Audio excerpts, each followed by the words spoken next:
Hello students, welcome back to my channel Enhance Your Skills. Today I have come with the first poem of the book Flamingo for class 12th, My Mother at 66 by Kamla Das. First of all, I shall introduce you about the poet. Who is the poet of this poem? She is Kamla Das. These are some pics of Kamla Das. Her real name was Kamla Suraya and she got the name Kamla Das after her marriage. She was an Indian English poet as well as leading Malayalam author from Kerala, India. Her popularity in Kerala is based chiefly on her short stories and autobiography. She was also a widely read columnist and wrote on diverse topics including women's issues, childcare, politics, and so many other topics to her credits. She passed away on 31st May 2009. This was about Kamla Das. Now come to the explanation of the poem My Mother at 66 by Kamla Das. First lines. Driving from my parents' home in Cochin last Friday morning, I saw my mother beside me, doors open mouthed, her face ashen like that of a corpse, and realized with pain that she was as old as she looked, but soon put that thought away. These are the opening lines of the poem.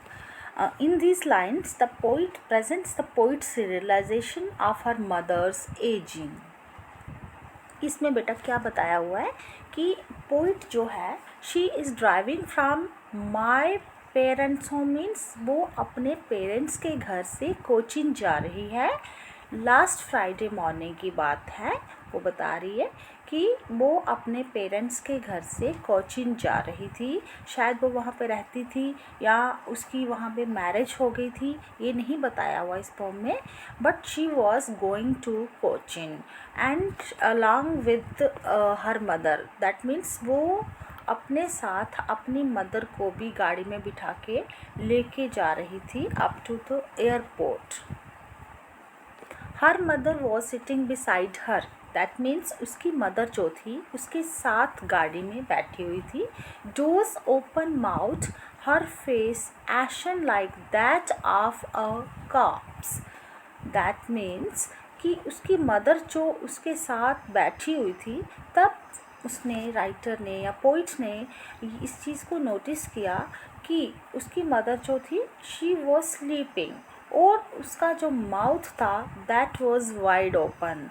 वो अपना mouth open करके सो रही थी गाड़ी में उसके साथ बैठ के.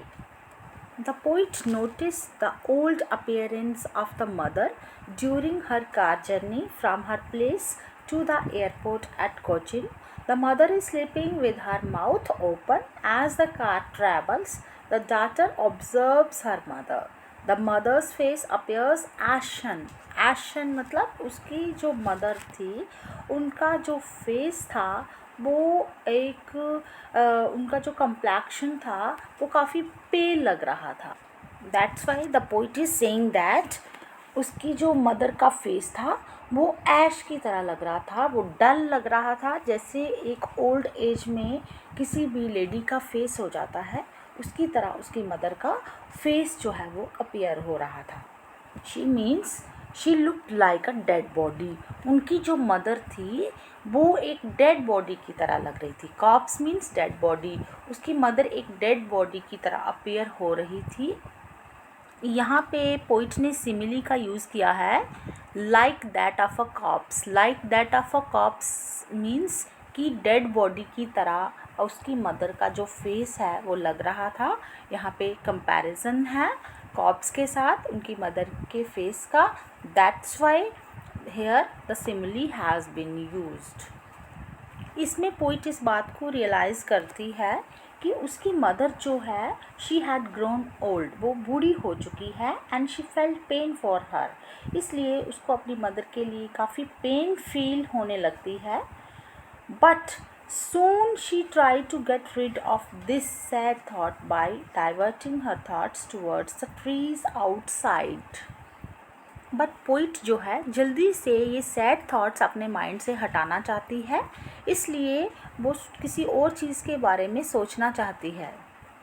Next lines, and looked out at young trees, sprinting the merry children spilling out of their homes. But after the airport's security check, standing a few yards away, I looked again at her worn, pale face as a later winter's moon.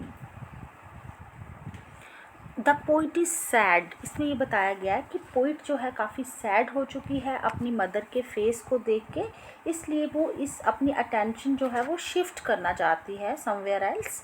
She shifts her attention outside the car for driving out the undesirable feelings. वो अपने mood को change करने की कोशिश करती है.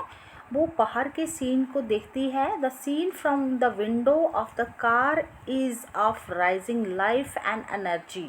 जब वो बाहर देखती है तो बाहर का जो सीन था वो काफ़ी एनर्जेटिक था. The fast sprinting green and huge trees along side the cheerfully playing kids represent life. ठीक है, तो बाहर का जो सीन है वो लाइफ को रिप्रेजेंट कर रहा था, वो एनर्जी को रिप्रेजेंट कर रहा था. लेकिन उसको जो अंदर का सीन है, उसकी गाड़ी के अंदर का सीन, वो उसको काफ़ी डिस्टर्ब कर रहा था, उसको काफ़ी हर्ट कर रहा था. बाहर के जो ग्रीन ट्रीज़ हैं उनको देख के वो अपने मन को बहलाने की कोशिश करती है, या फिर बाहर देखती है कि बच्चे, यंग बच्चे जो हैं बाहर अपने घरों से बाहर आके खेल रहे हैं. उनको देख के वो अपने मन को खुश करने की कोशिश करती है. वो देखती है कि बाहर का माहौल जो है वो कितना यंग है, कितना एनर्जेटिक है, लेकिन मेरी मदर जो है वो कितनी बूढ़ी हो चुकी है, वो कितनी ओल्ड हो चुकी हैं.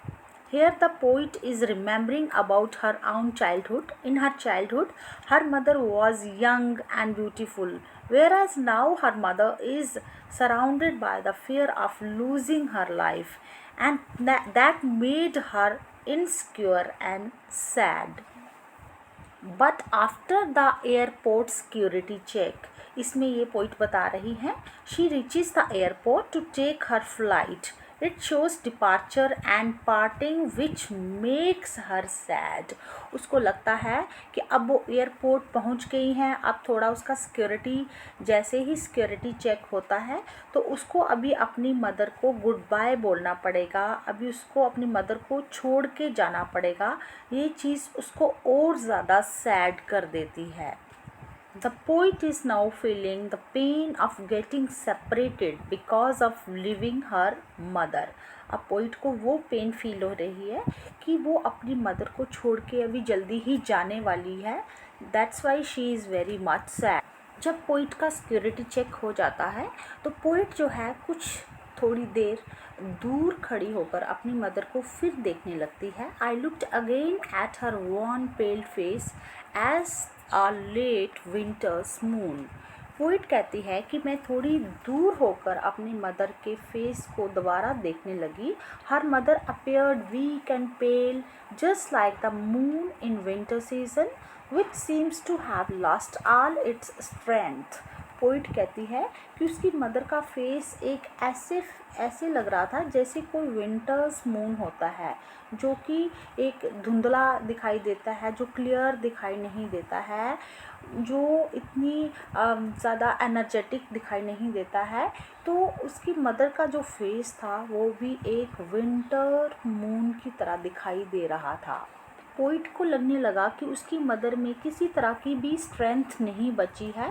The poet felt the pain and fear of losing her mother again. Next line है, and felt that old familiar a my childhood fear, but all I said was see you soon. Here the poet says that she was reminded of her childhood when she used to fear losing her mother. इससे उसको अपने बचपन की याद आ जाती है, जब उसको हमेशा डर लगा रहता था कि मेरी मदर मुझे छोड़ के चली जाएगी। जब वो छोटी थी उसको ये लगता रहता था कि मेरी मदर अब मुझे छोड़ के चली जाएगी, मेरी मदर मेरे से दूर नहीं जानी चाहिए। लेकिन वो जो फीलिंग्स थी वो टेम्परेरी थी। As a child she could not wear to be separated from her mother. जैसे कोई भी बच्चा अपनी मदर से सेपरेट होना नहीं चाहता है, वो उस तरह की फीलिंग्स थी। लेकिन अब की जो फीलिंग्स हैं they are different. Now the loss would be permanent. अब उसको लगता है कि अब उसकी मदर थोड़ी देर के लिए उससे दूर नहीं जाएगी, अब उसकी मदर जो है परमानेंट उससे सेपरेट हो जाएगी। Now the loss would be permanent as her mother was about to die. क्योंकि उसकी मदर की डेथ जो है उसको लगता है काफ़ी नियर आ चुकी है। And she would lose her for ever. और उसको लगता है कि वो अपनी मदर को हमेशा के लिए खो देगी। The poet did not express her feelings. लेकिन पोइट फिर भी अपनी फीलिंग्स को अंदर ही दबा के रखती है, अपनी मदर के सामने एक्सप्रेस नहीं करती है। क्योंकि वो कोचिंग जा रही थी, वो नहीं चाहती थी कि उसकी मदर को पता चले कि शी इज़ सैड, वो उदास है, वो अपनी मदर को खोना नहीं चाहती है। वो अंदर ही अंदर काफ़ी रो रही है, बट वो अपनी फीलिंग्स को एक्सप्रेस नहीं करती है अपनी मदर के सामने। वो दूर खड़ी होकर उनको देखती है। She smiled and said see you soon Amma. वो दैट मीन्स वो दूर से ही उनको देखती है और बोलती है कि मैं आपसे दोबारा मिलूँगी। Because she wanted that her mother should live and they could meet again. वो ये इस बात को विश कर रही है कि उसकी मदर ज़िंदा रहे, उसकी मदर की डेथ ना हो जब तक वो नेक्स्ट टाइम उनसे मिलने के लिए आए और वो दोबारा से आपस में मिल पाएँ। At last, the poet is saying that all I did was smile and smile. That means she hides her true feelings. वो अपनी ट्रू फीलिंग्स जो हैं, जो अपनी सैड फीलिंग्स हैं, उसको छुपाने की कोशिश करती है। वो नहीं चाहती कि एक पेनफुल एनवायरनमेंट क्रिएट हो मेरी मदर के सामने जबकि वो उससे दूर जा रही थी। And conveys her mother that she is enjoying her life. वो अपनी मदर को ये बताना चाह रही है कि she is very much happy, she is enjoying her life. Similarly her mother should also be happy and enjoy her life. वो स्माइल करती हुई अपनी मदर को फेयरवेल कहती है और अपनी ट्रू फीलिंग्स को अपनी मदर के सामने नहीं लाती है।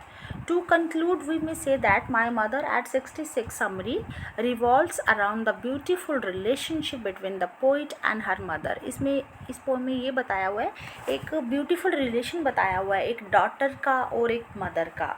The summary shows the theme of the advancing age of the mother of the author and the fear of separation। और इसका जो थीम है इस पोम का ये बता रहा है कि हर एक की एज जो है वो किस तरह से एडवांस हो रही है और उसकी मदर की एज जो है वो किस तरह से बढ़ रही है और उसको किस तरह से उसके दिल में जो डर है वो ज़्यादा बढ़ता जा रहा है कि वो अपनी मदर से सेपरेट होने वाली है।